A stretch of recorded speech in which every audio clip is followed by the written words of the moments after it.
berikan bagi kita sekalian. Bapa di surga, terima kasih untuk kesempatan indah yang sudah Engkau berikan kepada kami pada sore hari ini, untuk duduk di bawah kaki Dikau mendengarkan firman-Mu.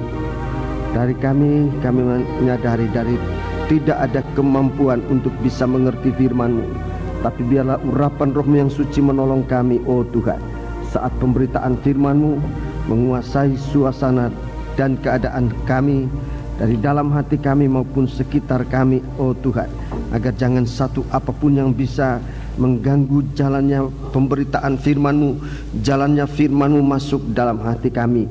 Penuhi kami dengan kuasa Roh-Mu yang suci Tuhan, baik hamba-Mu yang menyampaikan firman maupun umat-Mu Tuhan. Dalam kami bersama-sama mendengarkan firman-Mu, pengaruh Roh-Mu yang suci ini sangat kami rindukan.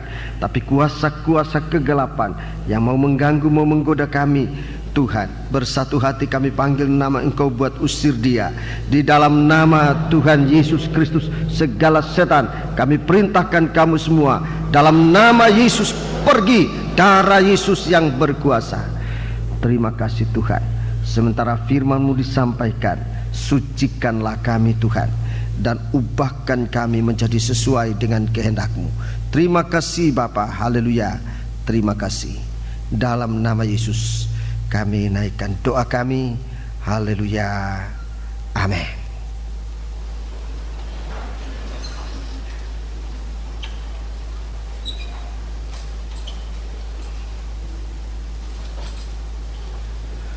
Sidang jemaat yang dikasihi Tuhan, bersama para hamba-hamba Tuhan yang oleh kemurahan Tuhan mendapat kesempatan untuk bersama kami pada malam hari ini, saya menyampaikan selamat datang, salam sejahtera, dan selamat berbahagia dalam menerima sabda Tuhan dalam nama Tuhan Yesus Kristus. Kebaktian Bible Study pada minggu yang akan datang merupakan kebaktian kebangunan rohani, kebaktian persekutuan dari kabar mempelai ini akan dimulaikan pada hari Kamis. 3 kali kebaktian berurutan, pada hari Kamis sore maupun pada hari Jumat pagi, merupakan kebaktian penamatan sekolah Alkitab angkatan ke-22, dan Jumat sore merupakan kebaktian penutupan, dan kita akan pasti sama-sama berbahagia oleh firman Tuhan. Rekan-rekan hamba Tuhan, saya mengundang saudara-saudara untuk bisa menghadiri kebaktian-kebaktian ini, dan biarlah Tuhan menguasai seluruh keadaan kita, membuka jalan bagi saudara-saudara sekalian.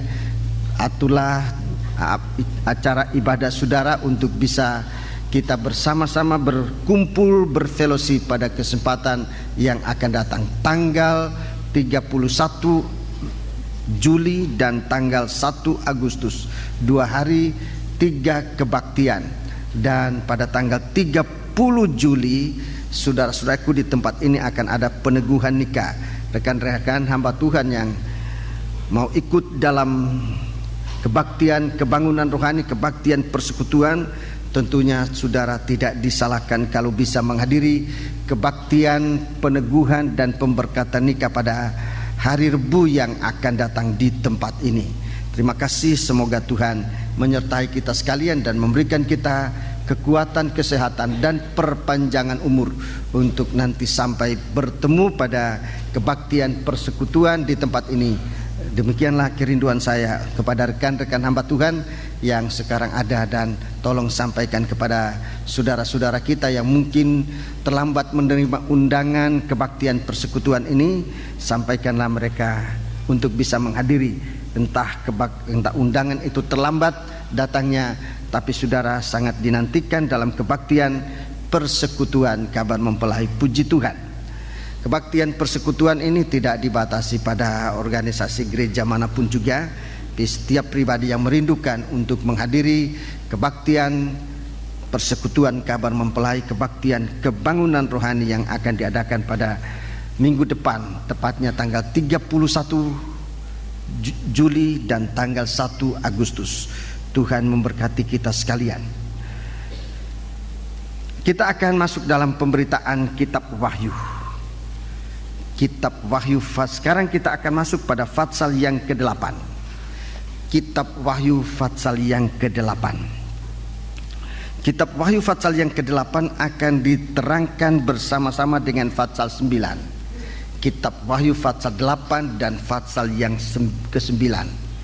Dalam urutan penguraian kitab Wahyu ini, maka ini merupakan alat ketiga yang ada di dalam tabut perjanjian. Alat pertama adalah tongkat Harun, itu Fatsal yang ke-6.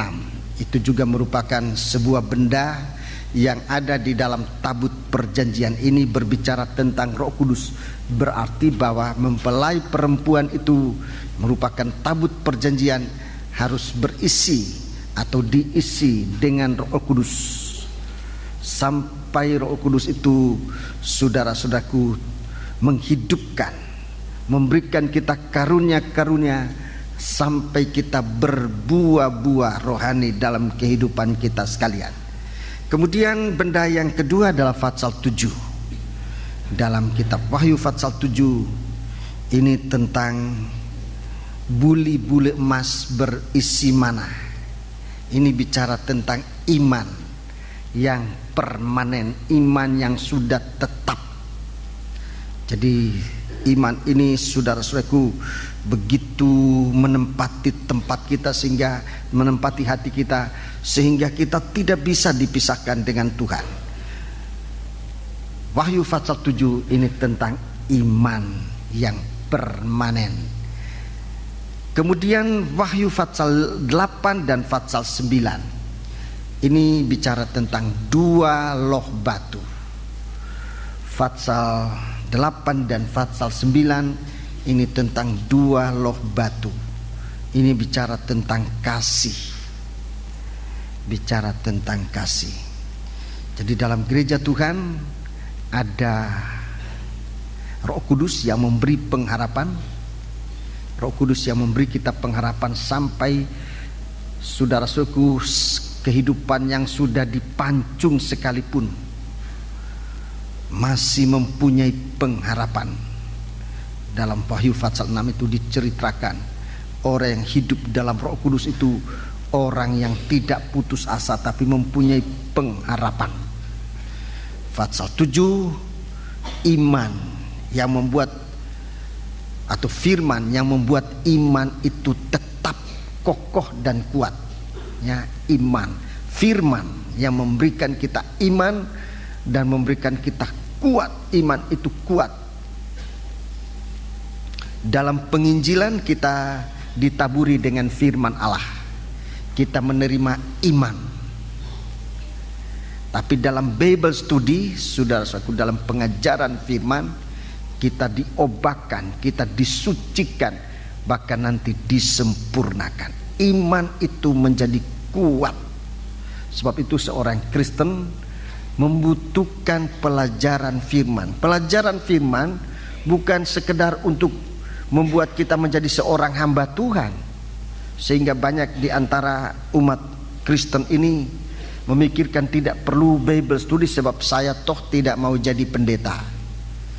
Bible study bukan untuk hanya membuat orang jadi pendeta. Syukurlah kalau itu kemurahan Tuhan bagi saudara. Sebab untuk menjadi seorang hamba Tuhan ini benar-benar merupakan panggilan dan kemurahan Tuhan. Saya mempunyai 9 anak. Dan kalau saya ditanya anak saya itu mau jadi apa, kerinduan saya supaya semuanya menjadi hamba Tuhan. Tetapi dalam hal ini saya tidak mampu untuk melakukan itu, melainkan setiap mereka saya doakan supaya semoga kemurahan Tuhan berlaku dalam mereka. Kalau yang mendapat kemurahan Tuhan untuk menjadi hamba Tuhan, itulah yang menjadi hamba Tuhan. Tidak mungkin saya memaksakan mereka untuk jadi hamba Tuhan.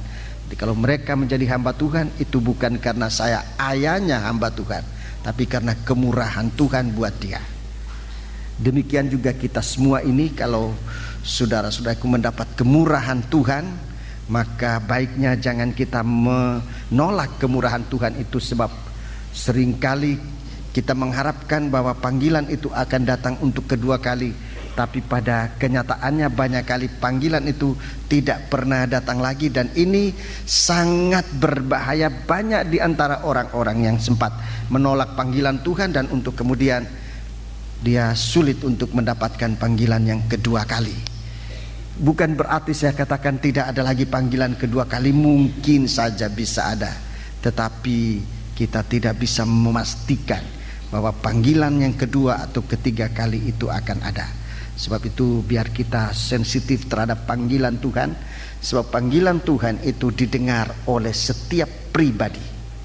Orang lain tidak mendengar, pribadi itu mendengar. Saya mengalami demikian panggilannya Tuhan ini untuk menjadi seorang hamba Tuhan.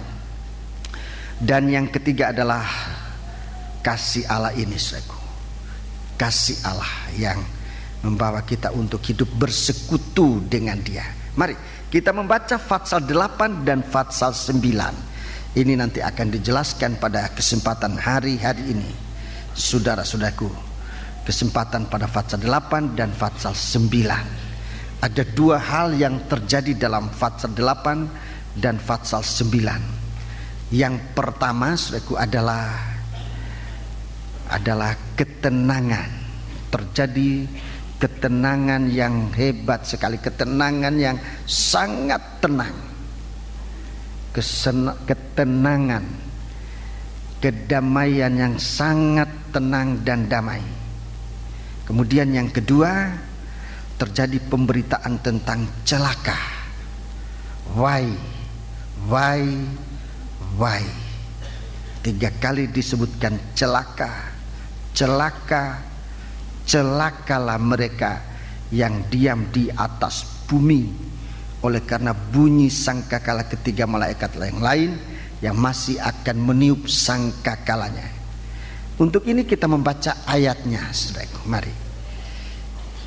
Isi yang pertama dari Fatsal 9 ini adalah ayat 1 sampai dengan ayat 5. Ayat 1 sampai dengan ayat 5 ini nanti akan kita periksa pada malam ini, sejauh mana Tuhan memberikan kita kesempatan untuk menyelami bahagian ini. Tapi kita singkatkan membaca ayat 1. Ayat yang pertama, tolong. Dan ketika anak domba itu membuka meterai yang ketujuh, ya, meterai yang ketujuh, maka sunyi senyaplah di surga kira-kira setengah jam lamanya. Ya, ayat 2. Lalu aku melihat ketujuh malaikat yang berdiri di hadapan Allah, dan kepada mereka diberikan 7 sangkakala. Iya, jadi dua keadaan merupakan isi dari Fatsal 8 dan Fatsal 9. Nomor 1, dalam ayat pertama terjadi suatu ketenangan.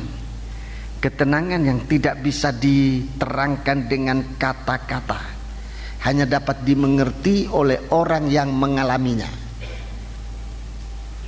Perhentian, ketenangan yang luar biasa. Bapak Pendeta, almarhum Pendeta Injono selalu mengatakan, surga itu tidak pernah berhenti. Selalu ada kegiatan yang terus menerus. Tapi kalau di sini dikatakan suatu ketenangan, itu ketenangan yang tinggi sekali. Ketenangan yang tinggi sekali bisa dialami oleh saudara-saudaraku, orang yang hidup dalam kegiatan yang tinggi juga dalam perkara rohani. Yang kedua, saudaraku, pada ayat yang kedua tentang 7 malaikat dengan 7 sangkakala. 7 sangkakala ini bicara tentang penghukuman. 7 sangkakala bicara tentang penghukuman karena menentang firman. Sangkakala ini bicara juga tentang firman. Haleluya. Jadi 7 sangkakala.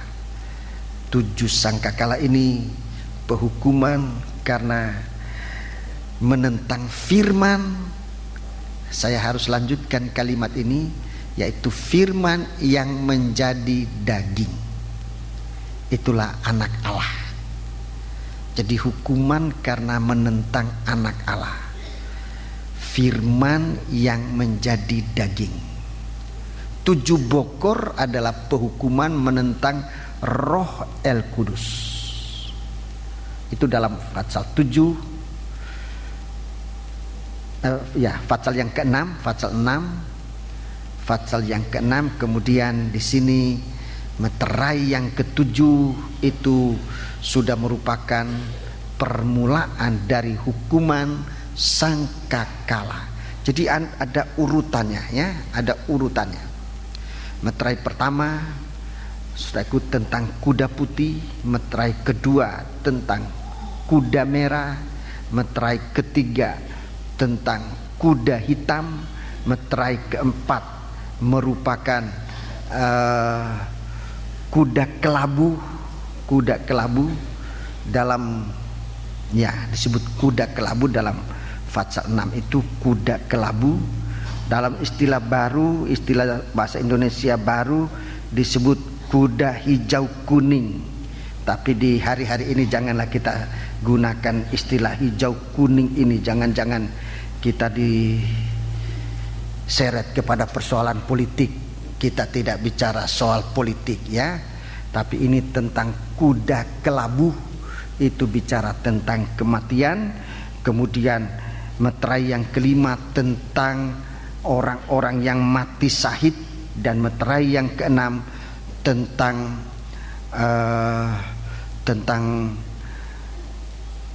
gempa bumi yang dahsyat, ya. Sekarang meterai yang meterai yang ketujuh. Dalam meterai yang ketujuh terbukalah dua hal ini. Meterai yang ketujuh merupakan ketenangan, itu yang pertama. Kemudian yang kedua, penghukuman atas orang-orang yang melawan firman yang menjadi daging. Itulah anak Allah.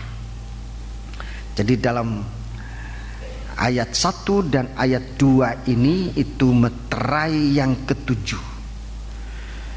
Ketika anak domba itu membuka meterai yang ketujuh, maka sunyi senyaplah di surga, kira-kira setengah jam lamanya. Tadi saya bicara tentang meterai ini, tentang kuasa Roh El Kudus, ya. Jadi Roh El Kudus ini punya pekerjaan, memuncaknya pekerjaan Roh Kudus sampai pada ketenangan yang tinggi sekali. Perhentian.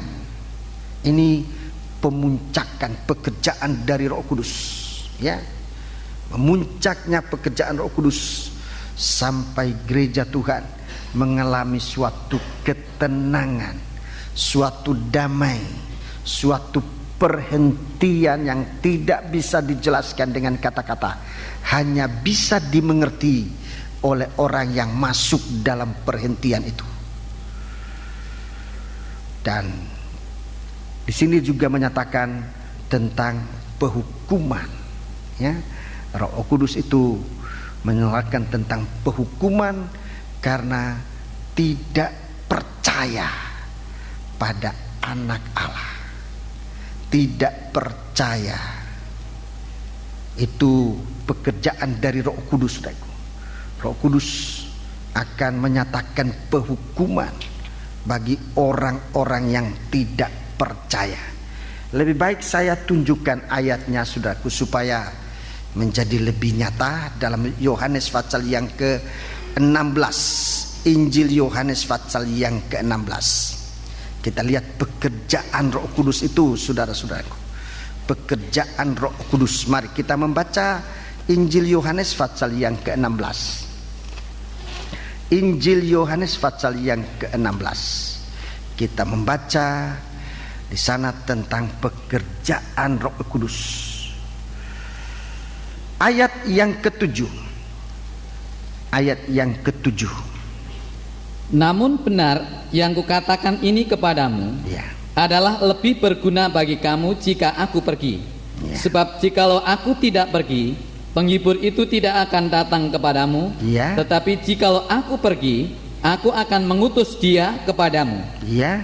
Dan kalau ia datang, ia akan menginsafkan dunia akan dosa, Ya, akan dosa.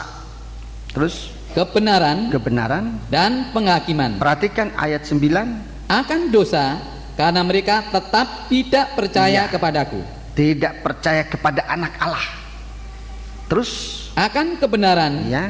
karena aku pergi kepada Bapa, Ya. dan kamu tidak melihat aku lagi. Iya, terus Akan penghakiman, akan penghakiman. karena penguasa dunia ini telah dihukum. Ya, jadi menghukum orang yang tidak percaya. Ini salah satu pekerjaan dari Roh Kudus. Menghukum orang yang tidak percaya. Seperti setan dihukum. Itu berarti masuk dalam api neraka. Sama. Jadi kalau sangkakala ditampilkan dalam Wahyu Fatsal yang ke-8 itu, ia melakukan tugasnya, saudaraku, untuk menghukum orang yang tidak percaya. 3 kali disebut why atau celaka, celaka, celaka. Itu berarti penghukuman itu dahsyat. Dalam kitab Wahyu itu disebutkan 3 kali tentang celaka, celaka, celaka. Dan dalam penguraian nanti kita akan melihat urutan celaka yang terjadi ini. Urutan celaka yang terjadi. Fatsal 8 ayat 13. Fatsal 8 ayat 13. Lalu aku melihat, aku mendengar seekor burung nasar terbang di tengah langit dan berkata dengan suara nyaring, Iya. celaka, celaka, celakalah mereka yang diam di atas bumi, oleh karena bunyi sangkakala ketiga malaikat lain yang masih akan meniup sangkakalanya. Ya, 4 sangkakala, 4 malaikat sudah meniup sangkakala, dan itu sudah terjadi malapetaka. Tetapi belum disebutkan celaka. 3 malaikat yang akan meniup sangkakala itu membawa benar-benar celaka. Fatsal 9 ayat 1 sampai dengan ayat 11. Ini celaka yang pertama. Mulai sangkakala kelima, sangkakala ke-6, sangkakala ke-7. Itu celaka yang pertama. Saudara-saudaraku, celaka yang pertama ini, orang ingin mati tapi tidak bisa mati. Itu benar-benar celaka. Orang ingin mati tapi tidak bisa mati. Itu betul-betul celaka. Sekarang ini kita ingin tidur, tidak bisa tidur, sudah celaka. Ingin tidur kok nggak bisa tidur, wah celaka saudara saya. Gelisahnya bukan main. Belum mati itu, baru mau tidur. Ingin tidur tapi kok nggak bisa tidur. Itu sudah menderita. Waduh, aku semalam-malaman nggak bisa tidur. Kita sudah mengeluh, baru belum bisa tidur, belum bisa mati. Saudara mungkin tidak pernah pikirkan hari hal ini, tapi itu benar-benar berbahaya, saudara. Kalau tidak bisa tidur aja kita sudah gelisah, nanti bukan cuma tidak bisa tidur, tidak bisa mati. Mungkin kepala sudah bercelai dari tubuh, tangan masih bergerak-gerak, yang suka mencuri tangan masih mencuri, kepala masih ngomong-ngomong sendiri, tapi sudah pisah, tidak mati. Kira-kira begitu ya. Celaka betul, celaka betul. Itu celaka pertama. Celaka yang kedua,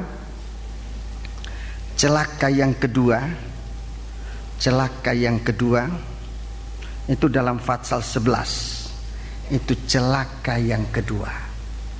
Celaka yang kedua, saudaraku. Celaka yang kedua.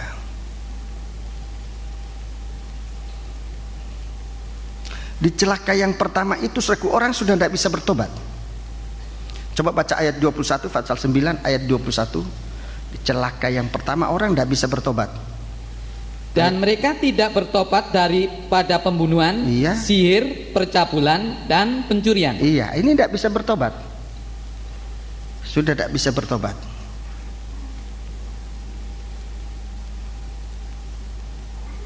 Ini hebatnya celaka yang pertama. Celaka yang kedua ayat 14. Fatsal 11 ayat 14. Celaka yang kedua sudah lewat, Ya. lihatlah celaka yang ketiga segera menyusul. Iya, celaka yang kedua sudah lewat. Lihatlah celaka yang ketiga segera akan menyusul. Celaka yang ketiga itu ada pada Fatsal yang ke-16. Fatsal yang ke-16 itu celaka yang ketiga, itu merupakan pencurahan bokor, ya.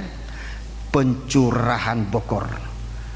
Ini celaka yang ketiga dalam pencurahan bokor. Itu benar-benar celaka. Dalam ayat Fatsal 18, Fatsal yang ke-18 itu disebut celaka, celaka, celaka, ya. Jadi jangan main-main, saudaraku, tentang ibadah ini. Biarlah kita bersungguh-sungguh dalam ibadah, bersungguh-sungguh dalam ibadah, daripada kita nanti akan tergantung-gantung tanpa arah kehidupan ini. Tapi lebih baik kita sekarang diarahkan oleh Tuhan. Suatu nyanyian selalu mengatakan, pimpin langkahku, bimbing jalanku, supaya kita terarah oleh Tuhan. Mari kita akan lanjutkan Fatsal 8 ini.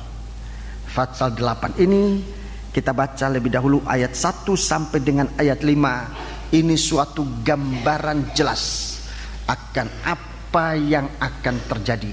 Dua perkara yang sangat kontras akan terjadi di bumi ini. Dua perkara yang sangat kontras, dan dua-dua mengarah kepada pemuncakan. Mari kita membaca ayat 1 sampai dengan ayat yang ke-5. Baca lagi. Dan ketika anak domba itu membuka metre yang ketujuh, Ya. maka sunyi senyaplah di sorga kira-kira setengah jam lamanya. Sunyi senyap di sorga kira-kira setengah jam lamanya. 2. Lalu aku melihat ketujuh malaikat yang berdiri di hadapan Allah, dan kepada mereka diberikan 7 sangkakala.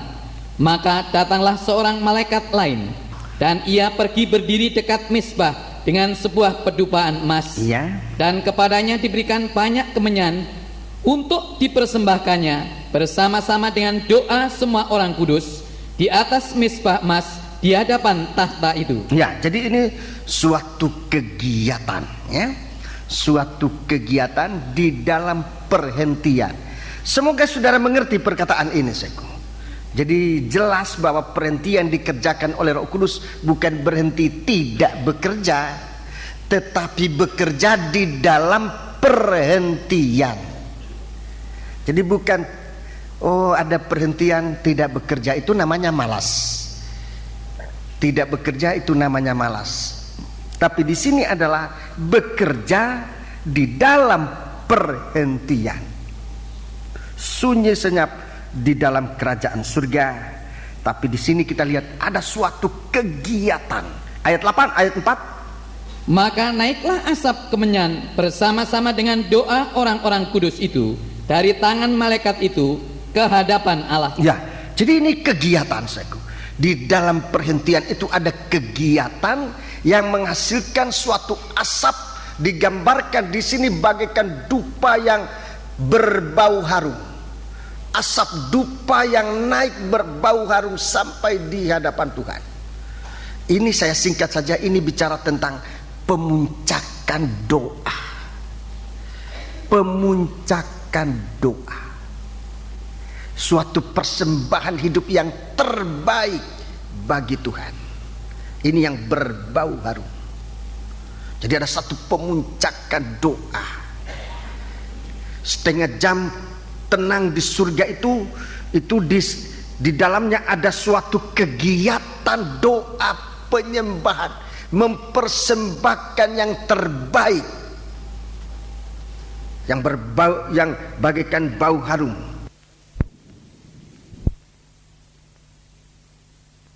Dan sebetulnya bukan bau kemenyan, berbau dupa yang harum. Suatu penghancuran daging, ya. Suatu penghancuran daging yang menghasilkan suatu asap yang membumbung naik sampai di hadapan hadirat Tuhan. Ini hanya bisa terjadi, saudaraku, kalau Roh Kudus memegang kendali dalam penyembahan itu. Betapa indahnya, betapa indahnya penyembahan itu. Jadi satu kehidupan yang dipersembahkan kepada Tuhan. Dalam perjanjian lama sudah suka ada korban bakaran. Dan korban bakaran Ada yang dipilih oleh Tuhan yang tidak boleh dimakan oleh manusia. Yang berbau harum itu adalah lemak. Lemak itu yang sangat berbau harum. Dan dalam perjanjian lama disebut lemak binatang korban itu jangan dimakan. Itu bagi Tuhan. Jadi suatu persembahan yang terbaik. Bahagian yang mengandung lemak yang sangat baik dan berbau harum di hadapan Tuhan. Baca dulu ayat 5. Lalu malaikat itu mengambil pedupaan itu, mengisinya dengan api dari mezbah Ya. dan melemparkannya ke bumi. Terus Maka meledaklah bunyi guruh disertai halilintar dan gempa bumi. ya, jadi kita lihat suatu hal yang sangat kontras. Di surga begitu diam, begitu sunyi senyap. Sangat kontras. Di surga itu artinya orang yang hidupnya rohani nanti akan menjadi sangat tenang. Akan menjadi sangat tenang. Sementara orang yang hidupnya duniawi, kita baca dalam ayat yang kelima itu, akan meledak bunyi guru, ada halilintar, ada gempa bumi, kekacauan yang luar biasa. Saudara-saudaraku, kita memilih tempat mana? Apakah di bumi? Sebab malaikat mengambil pedupaan itu, mengisinya dengan api, melemparkannya ke bumi. Apa mau tetap hidup terikat dalam suasana keduniawian, atau kita mau beralih kepada hidup rohani? Itu terserah kita. Tuhan tidak memaksa. Ada dua tempat di hari ini disediakan oleh Tuhan. Rohani untuk memuncak sampai kepada kehidupan yang nanti akan tenang sekali, atau memilih hidup duniawi, aktivitas duniawi yang akan mengalami guncangan hebat dari segala bidang. Saudara-saudaraku, sekarang kita bisa mulai merasakan bagaimana guncangan-guncangan, baik bidang ekonomi, baik bidang politik, bidang kemiliteran. Saudaraku, pabrik-pabrik senjata tidak berhenti-hentinya memproduksi senjata dan sebagainya. Kita melihat bagaimana kacaunya. Ini baru soal keuangan diguncang. Orang yang tidak punya uang juga sudah bisa tahu dolar naik. Kalau dulu cuma orang punya uang yang tahu dolar naik atau tidak naik. Sekarang orang tidak punya uang ikut-ikut guncang. Dolar naik kok kita bisa, ya naik aja dolar biar. Memang itu akan terjadi. Sebab kenapa dolar naik ini? Kenapa ini dolar naik? Sebab ada penjahat. Saya tidak tahu istilahnya apa itu di bidang keuangan itu. Ada penjahat yang mengacaukan falas atau valuta asing. Thailand diguncangkan, Filipina diguncangkan, sekarang Indonesia dicoba-coba untuk guncangkan. Kita semua bertanggung jawab. Tapi di mana saudara berada? Apa di bumi atau di surga? Kalau di bumi ya ini guncangan ini nanti. Guncangannya pelan-pelan, mulainya pelan, tidak dirasa. Mulai dari bunyi, ya, bunyi guru. Mungkin pelang guru ini yang mengguru, lama-lama disertai api, dan berikutnya meledak, dan gempa bumi yang membelah bumi. Kacau lah. Jadi saudaraku, perhatikan baik-baik, ini suatu hal yang sedang terjadi. Tapi di dalam gereja Tuhan yang disayangkan sekarang, di dalam gereja Tuhan harusnya terjadi suatu pembakaran dupa yang berbau harum sampai di hadapan Tuhan. Atau saya katakan terjadi suatu ibadah yang berkenan kepada Tuhan. Terjadi suatu pelayanan yang berkenan kepada Tuhan. Itu yang nanti akan membuat kita tenang. Sebab hidup kita nanti bukan dari sumbernya dunia ini. Kalau kehidupan kita tergantung dari sumber dunia ini, sedikit goyang kita sudah ketakutan. Saya dengar di beberapa tempat rumah-rumah sudah laku semua, diborong oleh orang dalam waktu 1 minggu. Tadinya bilang gak ada uang, sekarang setelah goncang kok banyak rupiah yang muncul, beli rumah, beli apa segala macam. Saya tidak mengeritik, silahkan saudara lakukan itu, tetapi itu tidak membuat saudara tenang. Bukan itu jalannya, bukan itu jalannya, bukan itu jalannya. Mau lari kemana? Beli dolar, beli apa saja. Ditakutkan sesudah beli dolar anjlok. Siapa bisa tahu? Orang ahli aja nggak tahu kok. Saya tadi pagi baca di koran, ahli aja nggak tahu apa yang terjadi besok. Ahli ekonomi, ahli keuangan.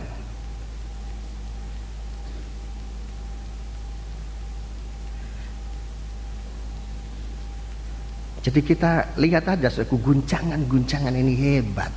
Jadi kalau saya baca bahagian ini, saya menjadi sangat tahu sekarang apa yang harus kita lakukan. Apa yang harus kita lakukan? Di sini dikatakan suatu kelompok manusia sorgawi, manusia rohani berada di dalam surga. Apa yang dilakukan? Surat Roma pasal 12. Surat Roma pasal yang ke-12. Ini suatu pembakaran. Roma pasal 12 ayat ini saudara sudah membaca berulang-ulang, saya juga. Tapi kita baca lagi pada malam hari ini. Roma pasal yang ke-12. Ini yang harus kita lakukan kalau kita mau saudaraku berada dalam suasana tenang sekali. Sebab ketenangan ini nanti akan diikuti dengan ketenangan yang berikutnya, akan diikuti dengan ketenangan berikutnya lagi. Sementara ketidaktenangan sekarang akan diikuti dengan ketenangan yang nanti yang kedua kali, akan diikuti dengan ketenangan yang ketiga, ketidaktenangan yang ketiga kali. Sama. Jadi ketenangan akan meningkat kepada ketenangan, akan meningkat kepada ketenangan lagi. Sementara keguncangan ini akan meningkat kepada keguncangan tingkat yang kedua, akan meningkat pada keguncangan tingkat yang ketiga yang tidak ada perhentiannya lagi. Nah, ini berbahaya sekali, saudara. Sebab itu marilah mulai tempatkan diri sekarang ini pada tempat yang tepat. Sikap kita hari ini perkataan yang saya tidak akan berhenti mengatakan. Sikap kita hari ini, pandangan kita hari ini, rohani atau tidak rohani, itu menentukan nasib kita kemudian hari. Itu yang akan menentukan nasib. Sebab perbedaan dua jalan makin hari makin jauh. Sebab itu sebagai gembala saya nasihatkan sidang jemaat, terutama diri saya, kembali kepada sikap rohani, ibadah yang betul. Jangan saudara pikir ibadah ini sekarang ini kita main-main ibadah, tidak ada akibatnya. Ada akibatnya. Kalau main-main akibatnya nanti kita lihat begitu dasar. Tapi kalau kita sungguh-sungguh, nanti juga kita lihat hasilnya yang sangat menyenangkan. Bukan hasilnya sekedar berkat jasmani ini, bukan itu. Mari kita lihat hasilnya berkat. Kalau kita ada suatu pembakaran yang naik sampai di hadapan hadirat Tuhan. Mari kita membaca pasal 12 ayat 1 lebih dahulu. Karena itu saudara-saudara, demi kemurahan Allah aku menasihatkan kamu, supaya kamu mempersembahkan tubuhmu, mempersembahkan daging ini, tubuhmu ini, daging ini, menaruh persembahan tubuh ini terus sebagai persembahan yang hidup, yang kudus dan yang berkenan kepada Allah.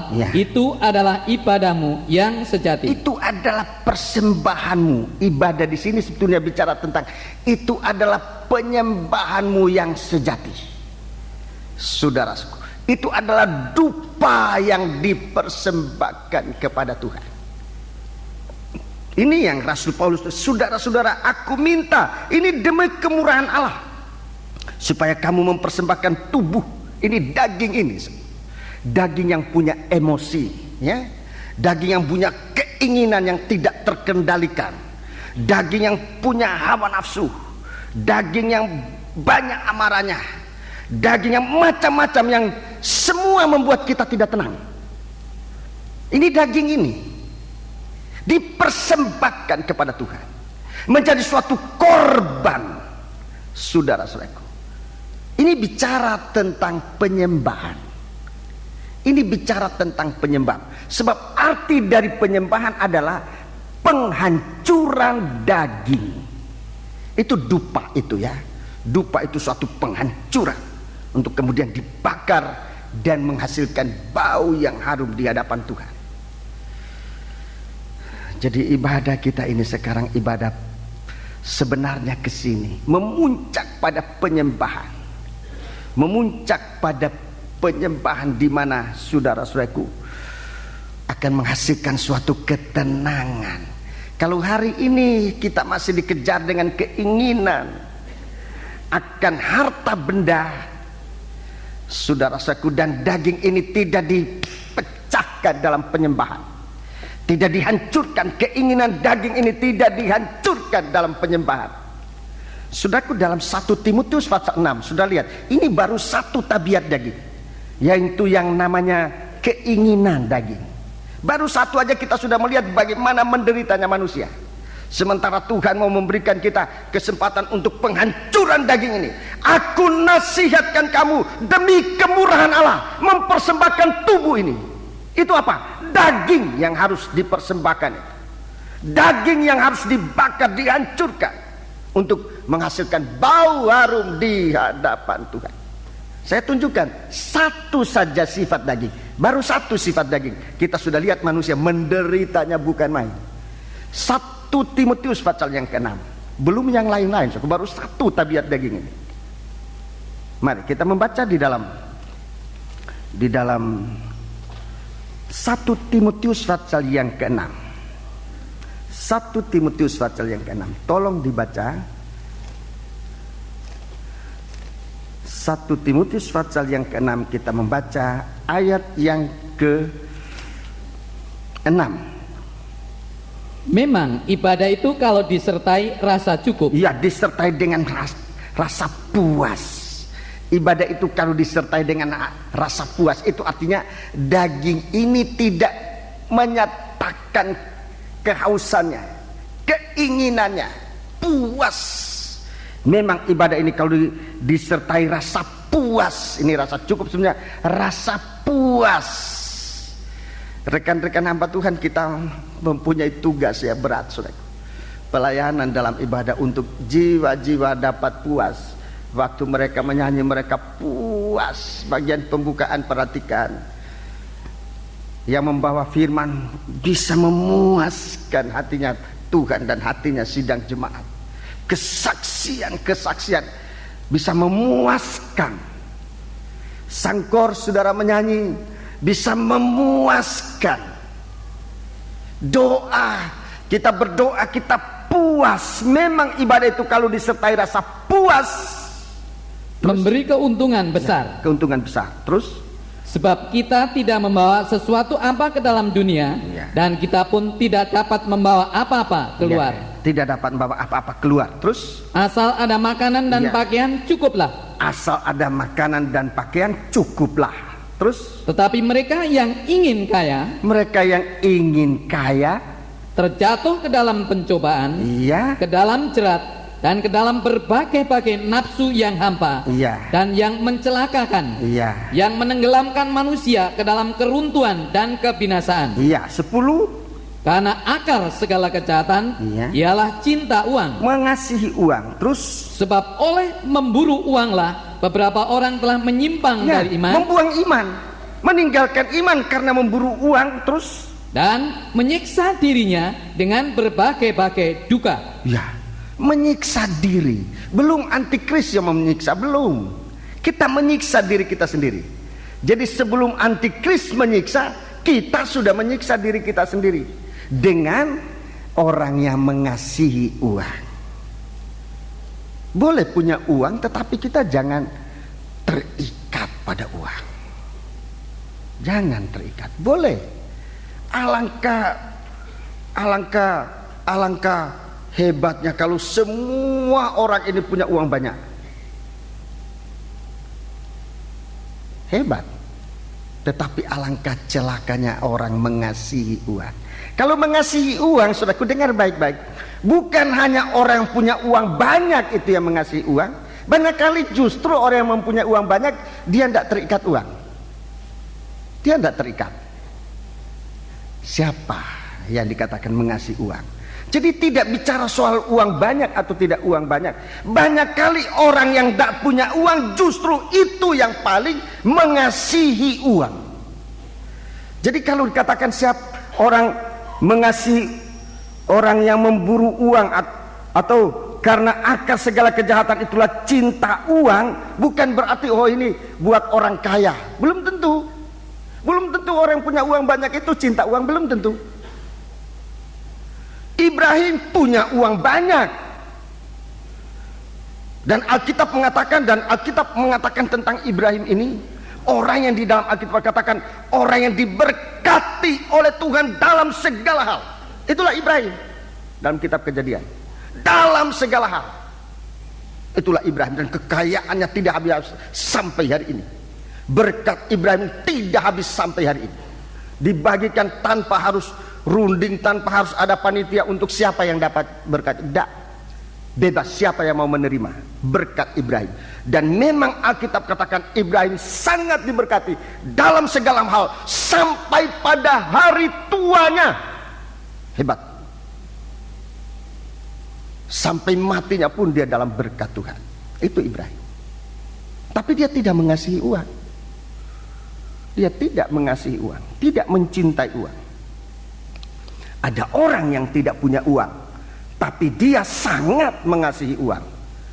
Sampai mencopet, sampai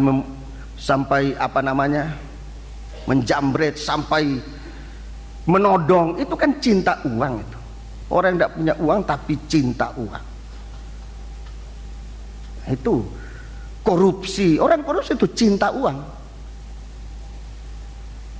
Kalau gaji itu dipakai dan diatur, digunakan dengan rasa puas, cukup. Kalau tidak cukup itu karena kita tidak ngatur.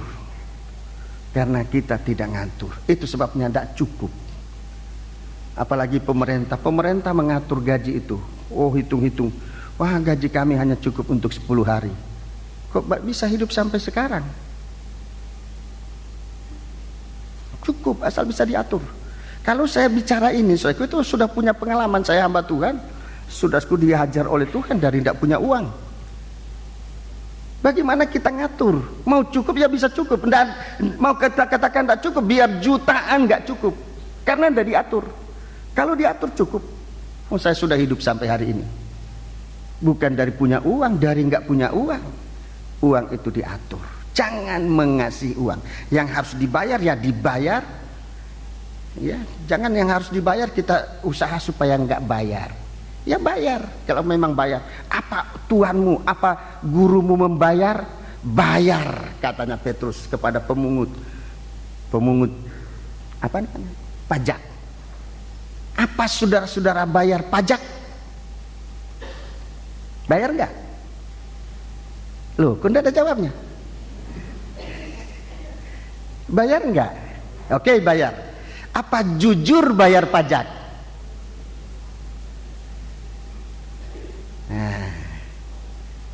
Nah ini pertanyaannya besar sekali jawabnya.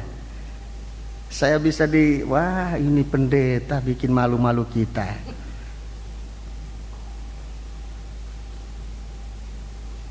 Ya, bayar pajak.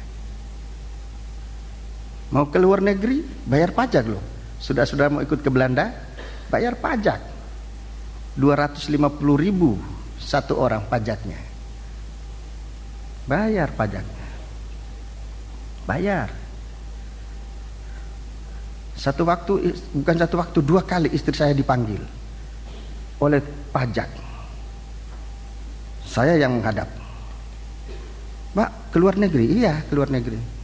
Bapak ini bisa keluar negeri, seharusnya bisa bayar pajak. Bayar pajak.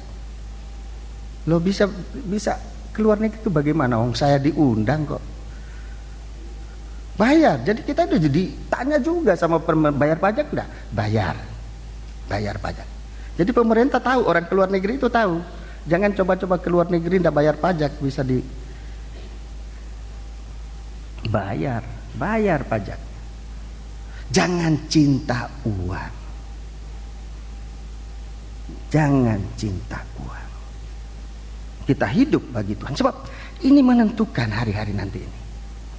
Sebab kita sedang dalam guncangan ini, kita sedang diuji. Apa kita mencintai uang? Orang yang mencintai uang, orang yang memburu uanglah, maka beberapa orang telah menyimpang dari iman dan menyiksa dirinya dengan berbagai-bagai duka.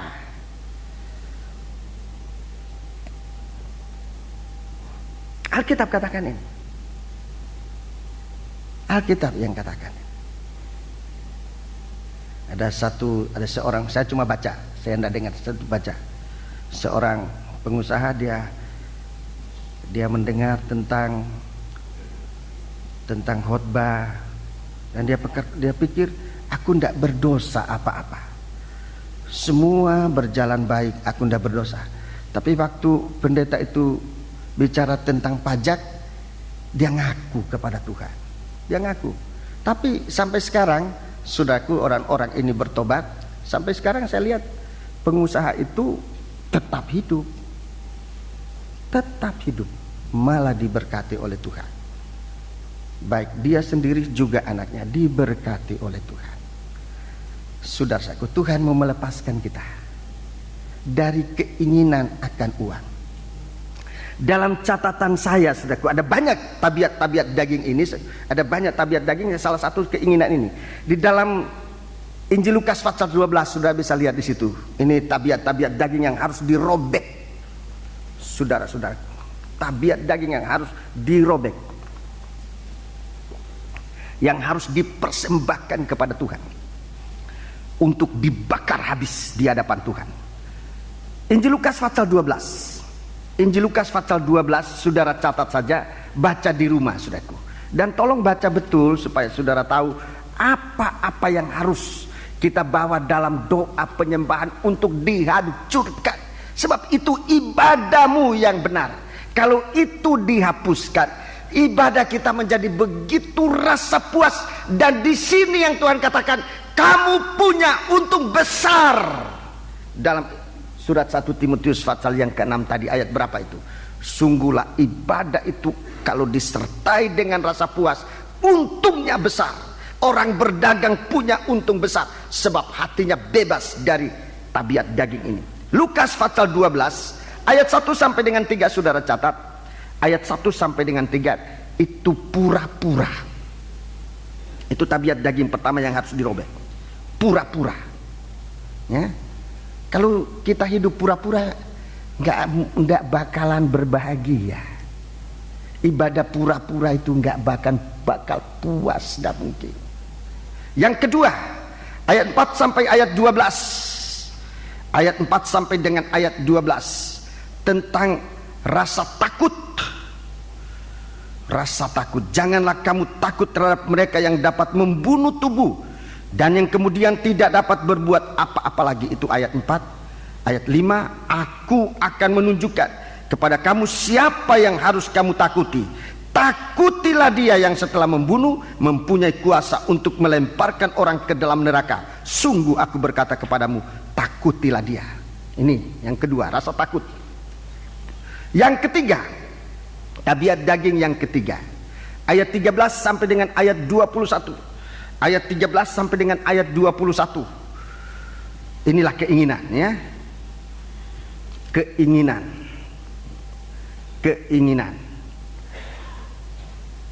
Ayat yang ke-15 katanya lagi kepada mereka, berjaga-jagalah dan waspadalah terhadap segala ketakmakan. Sebab walaupun seorang berlimpah-limpah hartanya, hidupnya tidaklah tergantung daripada kekayaan itu. Ketamakan. Ayat 13, yaitu keinginan. Tamak itu keinginan yang memuncak. Ayat yang ke-13 sampai dengan 21 ketamatan, keinginan yang tadi kita juga sudah baca. Sekarang tabiat daging yang keempat, ayat 22 sampai dengan ayat yang ke-34. Kuatir, ya.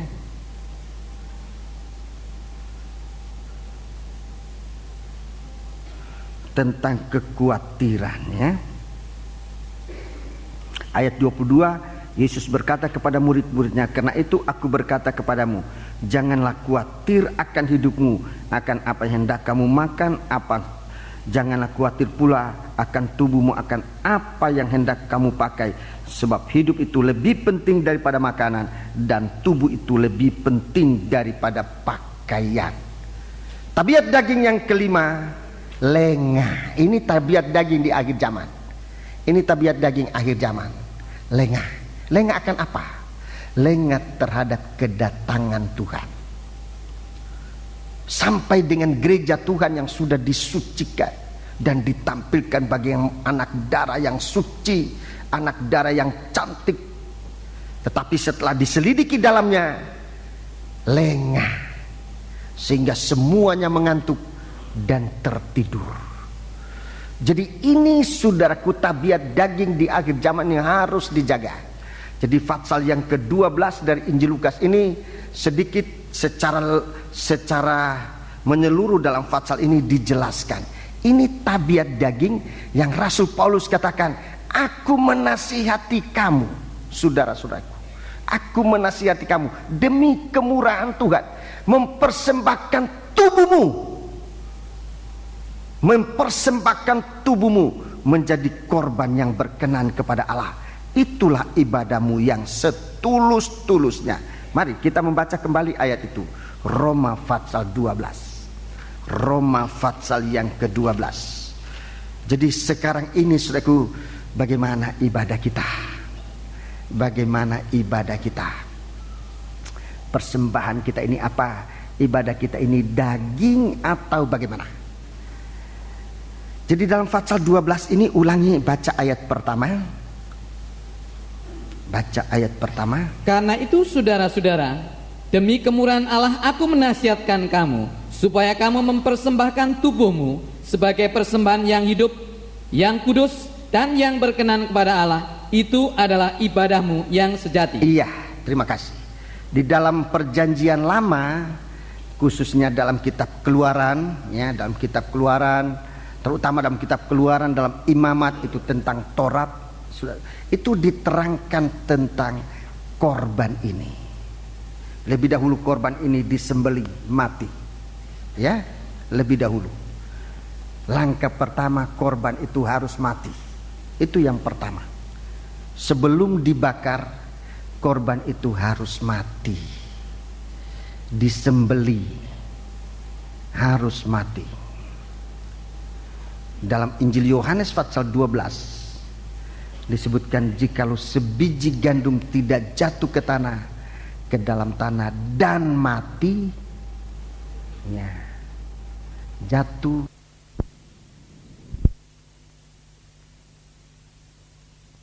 mati. Itu pengalaman pertama. Mati itu penyangkalan diri. Jadi mematikan daging ini sekarang ini menyangkal diri. Menyangkal diri. Jangan ikutkan daging itu.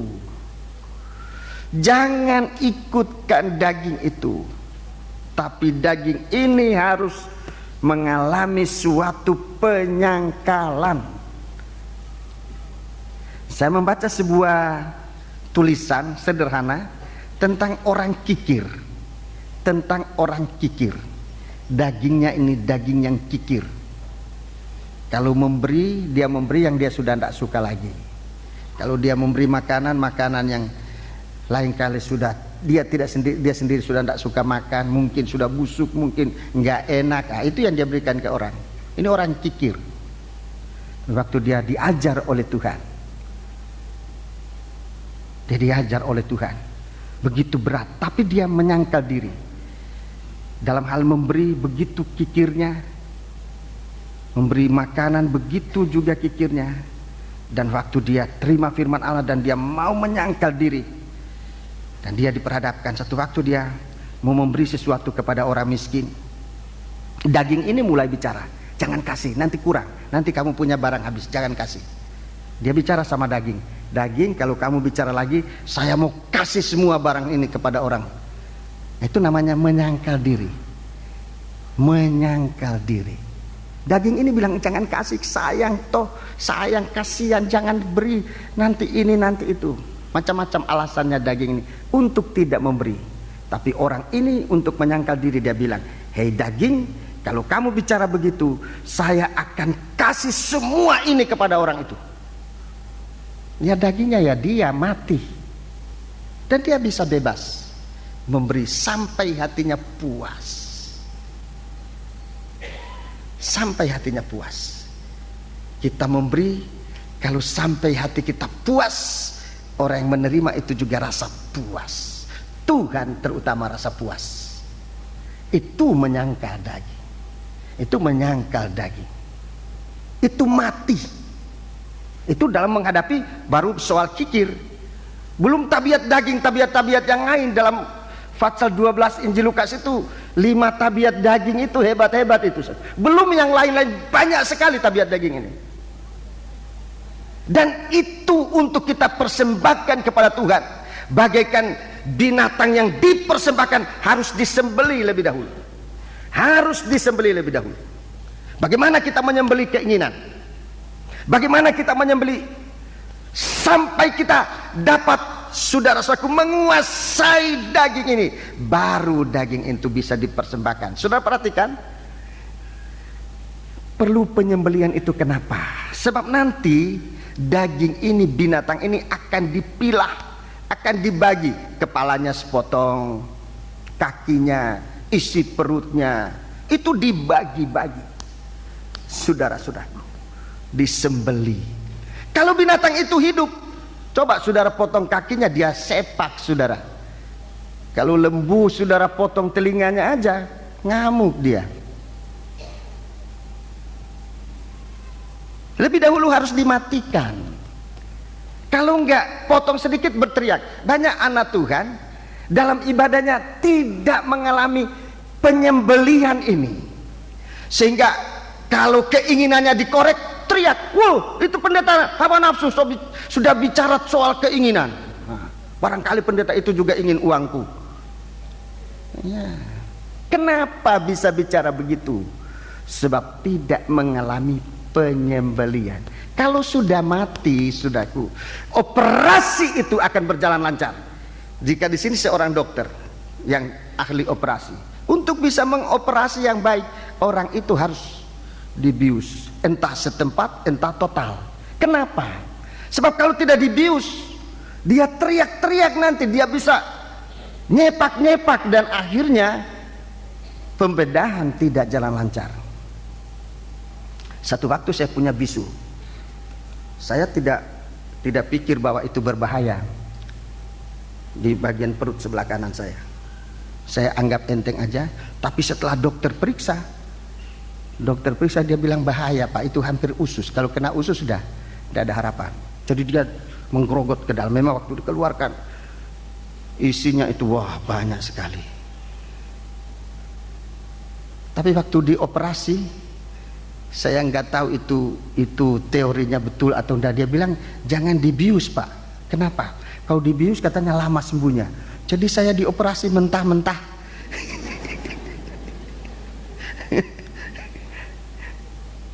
Saudara bayangkan bagaimana bisul disentuh aja begitu sudah jerit-jerit. Aku dioperasi mentah-mentah, tidak dipakai bius lokal. Tapi dia bilang kalau dibius itu daging sekeliling akan mati, dan itu membuat tidak cepat sembuh. Tapi sakitnya bukan main. Berapa kali saya minta istirahat. Sementara operasi saya time out dulu. Waduh, keringatan. Tempat operasi itu saya pegang, saya goyang, dikorek. Tapi memang cepat sembuh. Tapi saya tidak tahu apa teori itu betul atau enggak, saya enggak tahu. Tapi memang saya lekas sembuh. Sesudah itu lekas sembuh. 2-3 hari sudah sama sekali beres. Itu kalau tidak dimatikan. Tuhan punya sistem. matikan dulu. Menyangkal diri itu kematian. Kalau kita sudah menyangkal diri, kita mau diapakan pun tidak keluar suara. Sebab kita sudah menyangkal diri. Bagaikan lembu itu sudah disembelih mati, kakinya dipotong, taruh di sana, dia tidak ngomong lagi.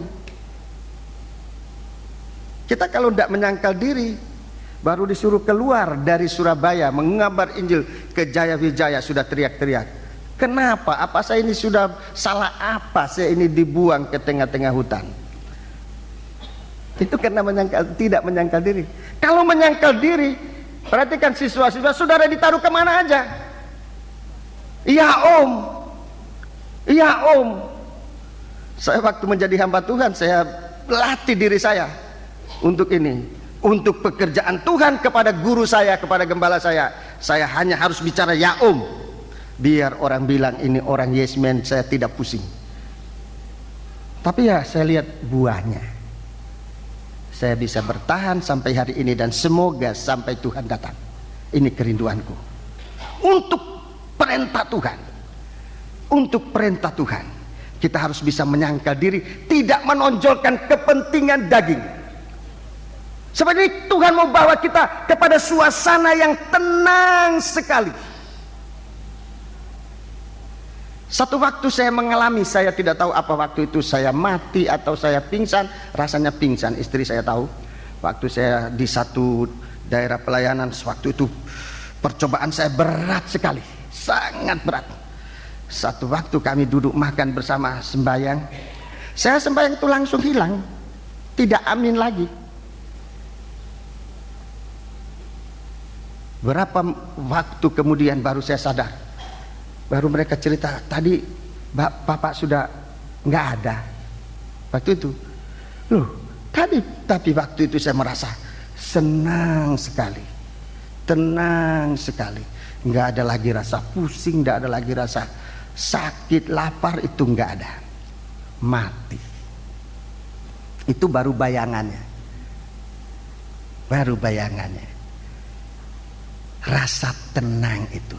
Saudara-saudara yang pernah dioperasi di bius mungkin bisa cerita itu. Waktu saudara sedang dikerjain itu di bius, mungkin waktu itu saudara merasa entah berjalan-jalan kemana, rasa tenang sekali. Itulah mati. Itulah orang menyangkal diri. Tuhan taruh dalam ketenangan. Dalam ketenangan.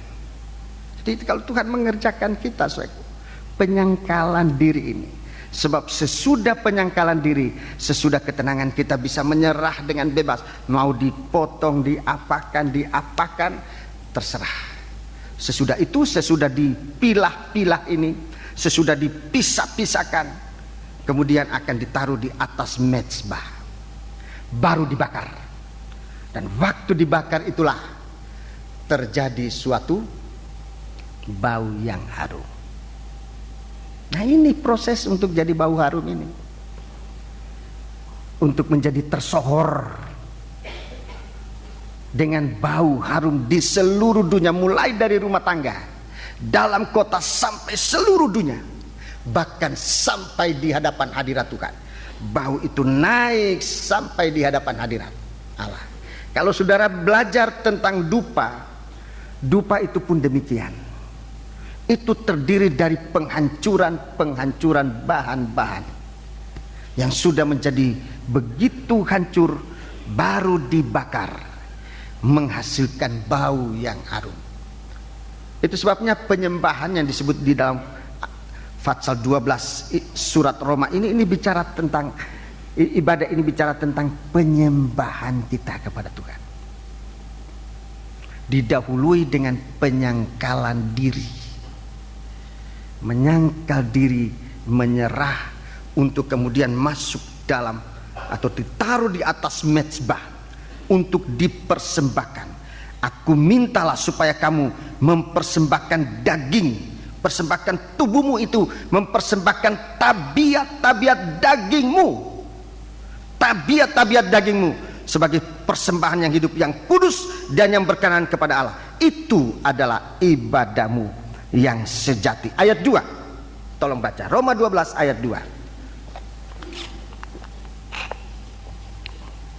Janganlah kamu menjadi serupa dengan dunia Ya, ini, janganlah kamu menjadi serupa dengan dunia ini.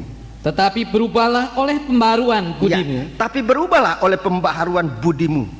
sehingga kamu dapat membedakan manakah kehendak Allah, Ya. apa yang baik, Ya. yang berkenan kepada Allah, dan yang Nah, sempurna. kalau sudah di sini, saudaraku, kalau kita sudah berada pada kesempatan semacam ini, kita sudah dalam keadaan benar-benar berbau harum.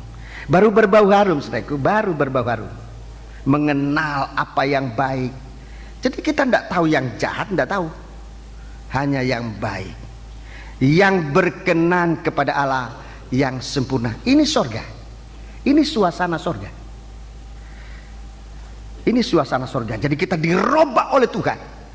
Dalam pembakaran itu kita dirubah oleh Tuhan untuk menjadi satu kehidupan rohani, saudara-saudaraku, yang bisa mengetahui yang baik, yang berkenan kepada Allah, dan yang sempurna. Ini suasana surga.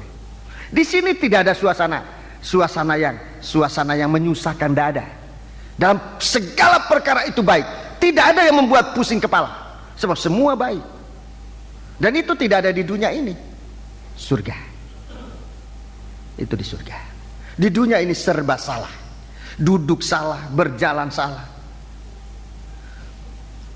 Ada orang tua, dia bilang sama saya, hidup di dunia ini semua bengkok. Orang hidup di dunia ini semua bengkok, tidak ada yang lurus. Jalan bengkok, duduk bengkok, tidur bengkok. Bengkok selama manusia hidup. Semua manusia ini bengkok. Nanti kalau sudah mati baru lurus. Saya pikir-pikir betul juga orang tua itu. Kalau sudah mati semua orang baik. Biar baru mencuri tadi pagi, begitu mati, kasihan ya orang itu. Sudah mati baru baik. Tapi di sini semua baik. Semua berkenan kepada Allah dan sempurna. Ini suasana surga, bukan suasana dunia. Di sini suasana ketenangan akan terjadi. Di sini suasana ketenangan. Di mana itu? Dalam ayat 4. Dalam ayat 4. Jadi di dunia ini Tuhan berikan kita, mulai Tuhan berikan. Ayat 4. Sebab sama seperti pada satu tubuh kita mempunyai banyak anggota, tetapi tidak semua anggota itu mempunyai tugas yang sama. Ya. Demikian juga kita, walaupun banyak, adalah satu tubuh di dalam Kristus, tetapi kita masing-masing adalah anggota yang seorang terhadap yang lain. Iya, kalau sudah di sini baru aman. Ini aman. Ini baru aman.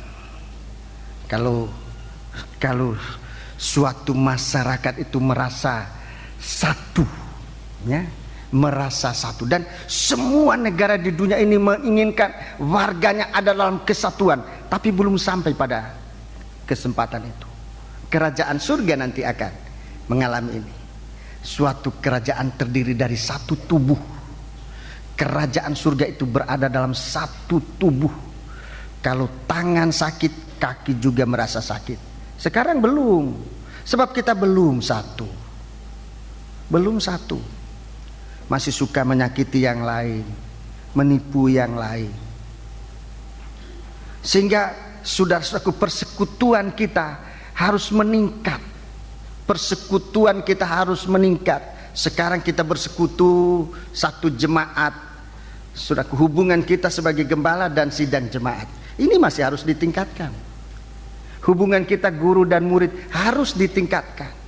Hubungan kita sebagai gembala dan domba-domba harus ditingkatkan. Sebab ini masih terpisah.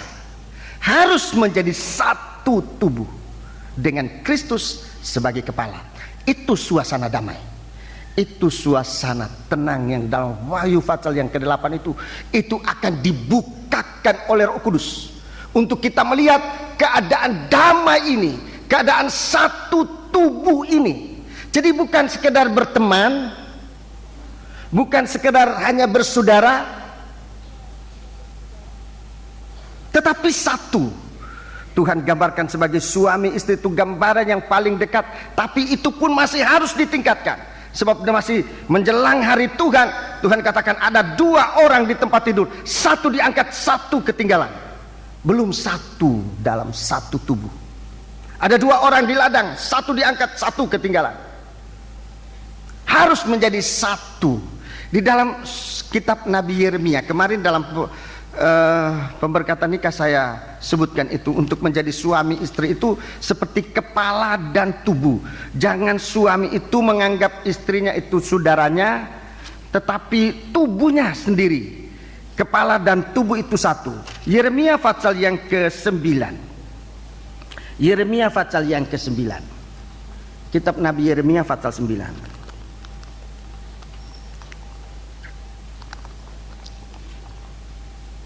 Jadi kehendak Tuhan yang berkenan, yang baik, berkenan dan sempurna adalah anak-anak Tuhan itu satu tubuh, ya. Itu kehendak Tuhan. Dalam Roma pasal 12, kita semua dirubah untuk mengenal apa yang baik, apa yang berkenan dan sempurna. Apa itu?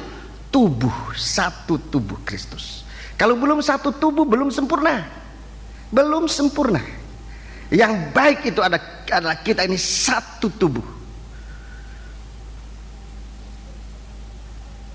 Yang berkenan kepada Allah ialah kalau gereja Tuhan sudah merupakan satu tubuh yang hidup, dan dia akan duduk sebagai kepala dan menjadi sempurna. Itu yang berkenan kepada Allah. Itu kehendak Allah. Coba Yeremia pasal 9 ayat 4, dan sudah bisa baca sampai ayat 9, tapi kita baca beberapa ayat. Baiklah, setiap orang berjaga-jaga terhadap temannya. Setiap orang berjaga terhadap temannya. Dan janganlah percaya kepada saudara manapun. Jangan percaya kepada saudara manapun. Sebab setiap saudara adalah penipu ulung. Setiap saudara adalah penipu ulung. Dan setiap teman berjalan kian kemari sebagai pemfitnah. Iya, 5. Yang seorang menipu yang lain, dan tidak seorang pun berkata benar. Mereka sudah membiasakan lidahnya untuk berkata dusta. Mereka melakukan kesalahan dan malas untuk bertobat. 6. Penindasan ditimbuni penindasan, tipu ditimbuni tipu. Mereka enggan mengenal Tuhan. Iya, terima kasih. Roma 12, supaya kita mengenal Allah, mengenal kehendak Allah, apa yang baik, apa yang berkenan dan sempurna. Jadi kalau menikah supaya ada teman, nah ini nanti teman itu yang bercerita, suamiku begini, istriku begini, sampai terjadi macam-macam. Tidak satu menceritakan kekurangan suami, itu namanya memfitnah dan tidak baik. Menceritakan kejelekan istri, itu juga demikian dan tidak baik. Apa yang baik? Kita ini satu tubuh. Mulailah dari rumah, dari istri, suami istri dan anak-anak. Ya. Kalau masih ada anak-anak mencuri kuenya mama, tanya siapa curi kue? Enggak, aku enggak. Padahal ya iya. Sampai nanti curi uang, sampai nanti jual barangnya papa mama. Sebab ini tidak nyatu. Coba nyatu. Ada yang nipu. Ini menipu, penindasan, ditimbun dan sebagainya, macam-macam. Ya. Kalau tidak curi seluruhnya, waktu anak-anak saya masih kecil ada yang nakal. Anak saya itu nakal. Kue yang ada moncongnya itu tidak diambil semua, moncongnya aja diambil. Jadi hitungannya tetap 10, tapi moncongnya sudah tidak ada, sudah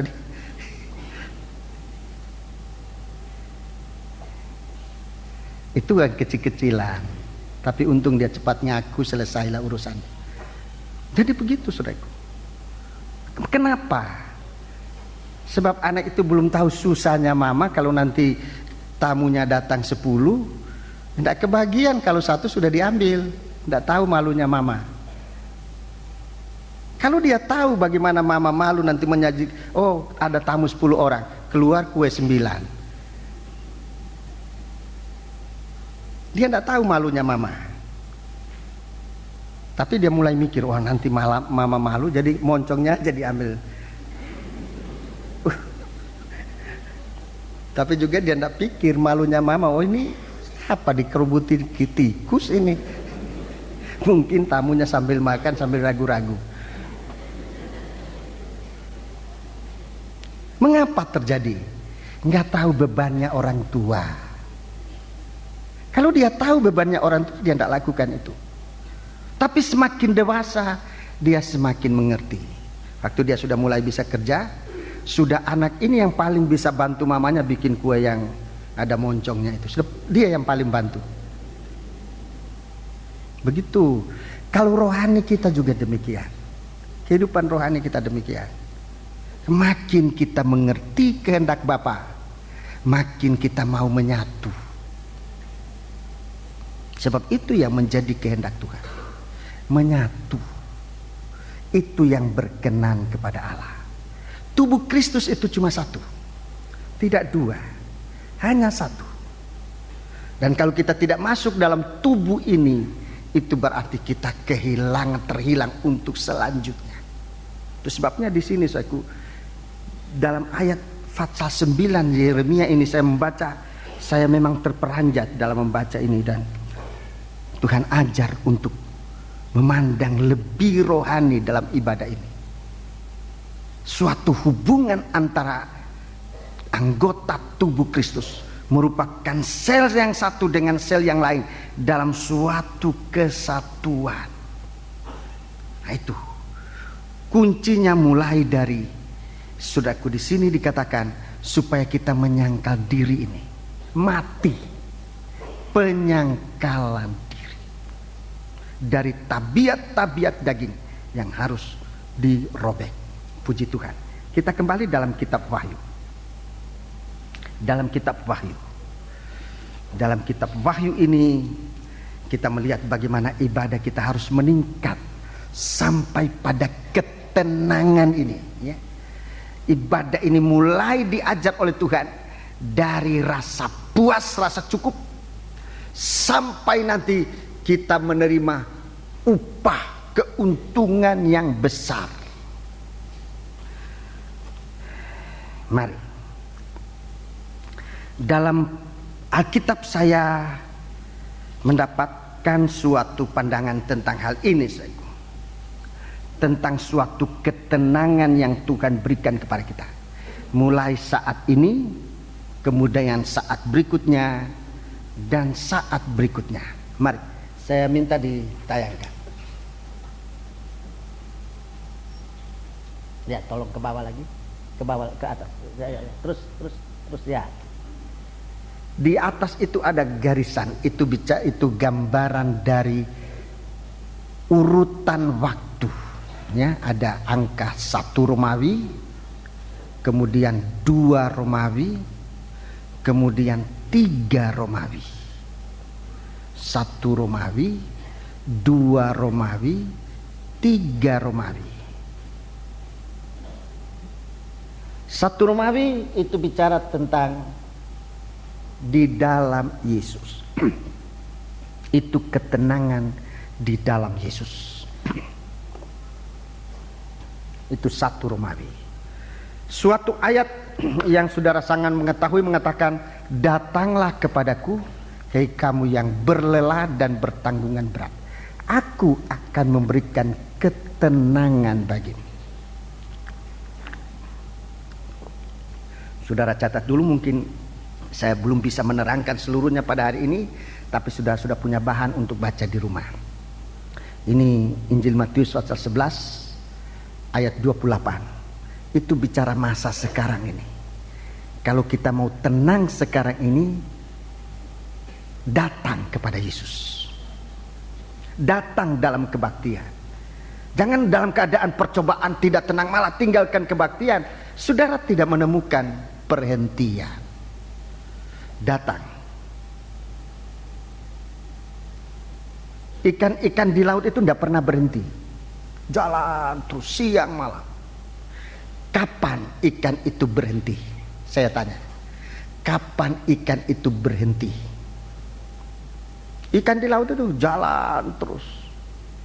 kapan ikan itu berhenti. Dia nggak tahu malam. Kalau kita malam mungkin berhenti. Sekarang sudah enggak, manusia di dunia ini sudah seperti ikan, siang malam udah berhenti. Kapan dia bisa berhenti? Dengar, kalau ikan itu kena pukat, baru dia berhenti. Tuhan gambarkan pukat itu bagaikan kerajaan surga. Adapun kerajaan surga itu bagaikan pukat. Kenapa Tuhan memukat kita? Petrus dipanggil oleh Tuhan untuk menjadi penjala orang. Kenapa? Supaya manusia ini punya perhentian. Ini perhentian. Supaya manusia ini punya perhentian, harus terpukat, harus terpikat oleh firman Allah. Selama saudara punya ibadah tidak tertarik pada firman Allah, ibadahmu tidak bisa tenang. Oh, aku tidak mau masuk gereja itu, khotbahnya panjang sekali. Bukan soal panjang pendek. Di waktu khotbah pendek juga saudara ada. Kenapa? Sebab belum terpikat dengan firman Allah. Kalau kita sudah terpukat oleh firman Allah, baru ada perhentian. Orang yang sudah terpukat dengan firman Allah, hatinya berhenti seperti ikan yang tertangkap. Itu masa sekarang kita sudah harus datang kepada Tuhan. Datang kepadaku, hei kamu yang berletih lelah, aku akan memberikan perhentian atau sentosa. Itu yang pertama. Di dalam Yesus, di dalam Roh Kudus, dalam firman, dalam kasih Allah. Itu pukat yang sedang dilebarkan oleh Tuhan. Puji Tuhan. Yang kedua. Ya, yang kedua. Tolong tunjukkan di sana. Iya. Kedua itu, iya, kedua itu dari titik ke titik, coba dari titik ke titik. Ya, itu masa yang akan datang 1000 tahun. Kerajaan 1000 tahun. Ini perhentian juga. Ini perhentian yang kedua. Kalau kita sekarang di dalam Yesus, berikutnya kita berada pada perhentian yang kedua. Kalau sekarang tidak di dalam Yesus, dalam perhentian yang kedua, kita tidak ada di situ. Kalaupun kita mati, mati di dalam Yesus Kristus. Berbahagialah orang mati dalam Yesus sekarang ini, karena ia berhenti dari kelelahan.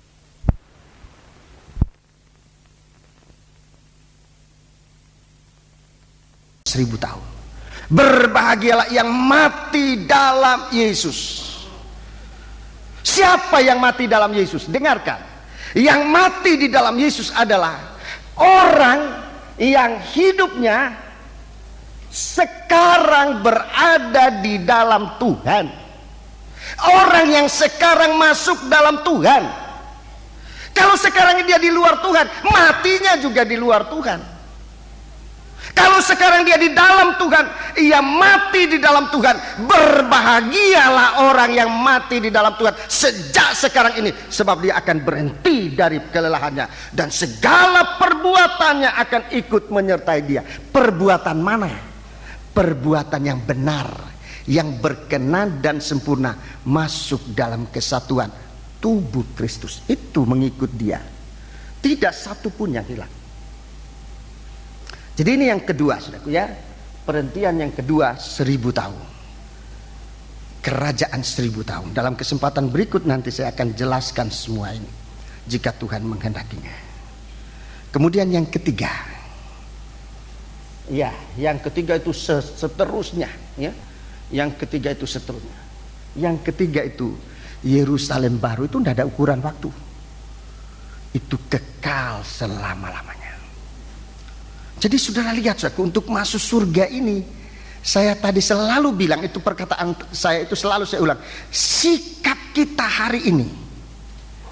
Coba tunjukkan hari ini di mana? Di pertama, kita dalam Yesus, kita bersikap rohani, itu menentukan nasib kita kemudian hari. Kemudian hari itu, tunjukkan kemudian hari 2 dan 3. Apa kita masuk dalam kerajaan 1000 tahun atau tidak? Apalagi untuk masuk Yerusalem baru. Jadi manfaatkan waktu ini. Dan Tuhan sudah menunjukkan kepadaku tentang hal ini.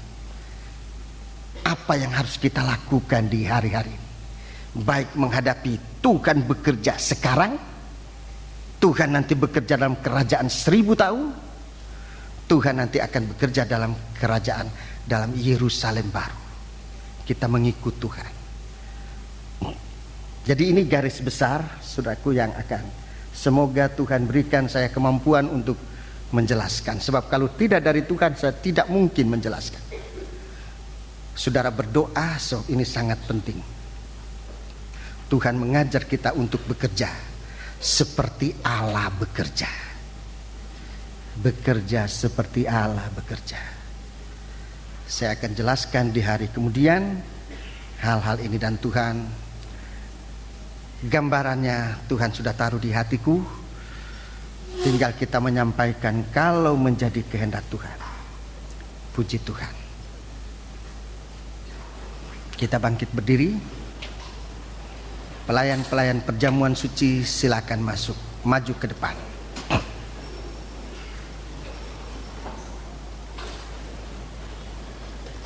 Nomor 228, nyanyian yang tadi kita nyanyikan.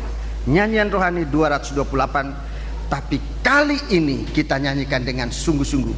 Biar kita berada di dalam Tuhan, di dalam Roh Kudus memenuhi kita sekalian. Nyanyikan sungguh-sungguh merupakan permohonan kepada Tuhan. Haleluya.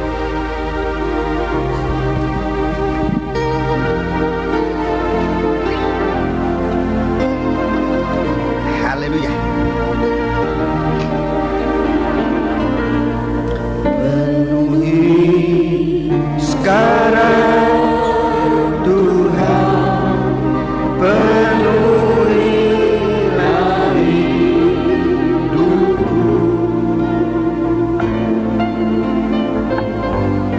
Hatiku bagai tanah gersang, merindukan jamahan Roh Suci.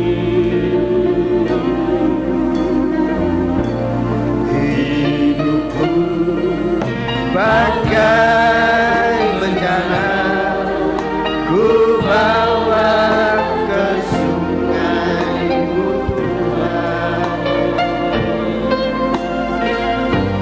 Diriku teguh kesejukan air hidupku Tuhan.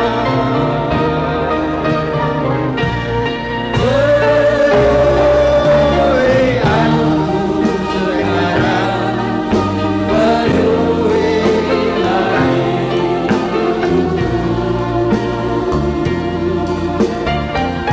Hanya Engkau yang kurindu, jamahlah hidupku Tuhan. Tur.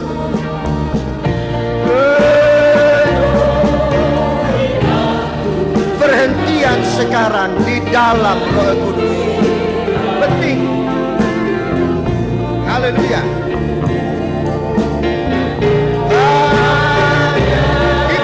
Biar kita dipenuhi dengan pribadinya Tuhan.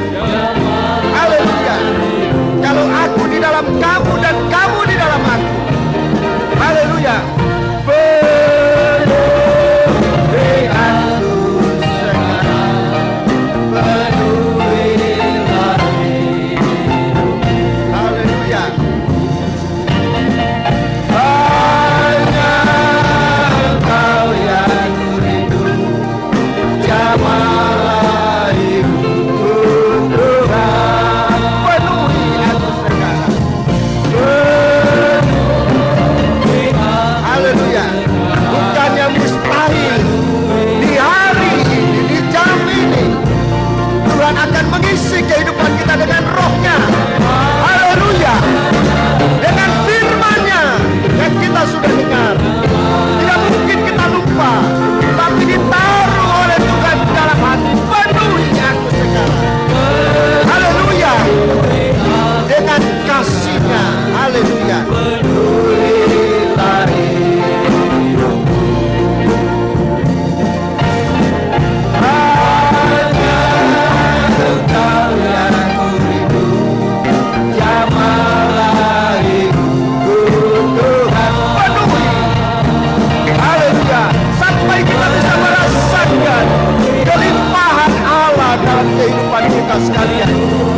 menyangkal diri ini yang banyak kali sangat menipu kita, menyangkali daging ini. Haleluya, haleluya. Rindu zaman hidupku Tuhan, penuhi aku sekarang Tuhan, penuhkan kami. Oh haleluya, haleluya, haleluya, haleluya. Kita menyembah Dia, angkat tanganmu dan menyerahkan diri. Haleluya, haleluya, haleluya, haleluya, haleluya, haleluya, haleluya, haleluya. Kita menyembah Dia dengan roh dan dengan kebenaran. Haleluya, haleluya, haleluya, haleluya, haleluya, haleluya, haleluya, haleluya. Isikan kami dengan kasih-Mu Tuhan. Haleluya, haleluya. Yang dapat memuaskan kami, yang dapat memberikan kami kecukupan. Haleluya, untuk ibadah kami selanjutnya, ibadah yang berkenan di hadapan-Mu, ibadah yang benar, dan sampai kepada ibadah yang sempurna, menjadi satu tubuh yang Engkau rindukan Tuhan. Terima kasih, haleluya, haleluya. Terima kasih, penuhi setiap pribadi kami dengan benih ilahi Tuhan, supaya kami dapat dipersatukan oleh Dikau menjadi satu tubuh yang dapat Engkau kuasai. Engkau yang duduk dalam kehidupan sidang jemaat-Mu sebagai kepala yang menguasai kami, yang mengatur segala gerak dari tubuh ini, yang mengatur segala apa yang terjadi dalam tubuh ini, dan segala apa yang kami lakukan, semua hanya oleh karena kehendak-Mu Tuhan. Terima kasih Bapa, terima kasih, terima kasih. Segala puji hormat. Sekarang Tuhan, kami akan menerima tubuh dan darah-Mu. Bapa, ampuni segala dosa kesalahan kami. Haleluya, haleluya, haleluya, haleluya, haleluya, haleluya, haleluya. Ampuni dosa kami Tuhan. Haleluya, haleluya. Banyak kali kami tidak mengaku dosa di hadapan-Mu. Kami menutupi kejahatan dengan kejahatan, sehingga kehidupan kami jauh dari Engkau. Kami tidak merasa puas, kami tidak pernah merasa dalam ibadah puas sementara daging menguasai kami. Tapi Engkau sudah berikan kami jalan, oh Tuhan, untuk menyangkali daging ini dengan segala tabiat-tabiatnya, agar kami mengenal Dikau. Baharui kami Tuhan, untuk kami dapat mengenal Engkau, mengenal kehendak-Mu, yaitu apa yang baik, apa yang berkenan kepadamu, dan yang sempurna. Terima kasih Bapa. Haleluya. Turunkan tangan. Sekarang Tuhan, layakkanlah kami menerima berkat dari perjamuan suci ini, yang akan kami terima di dalam nama Allah Bapa, Sang Putra, dan Roh Kudus, Tuhan Yesus Kristus. Haleluya. Amin.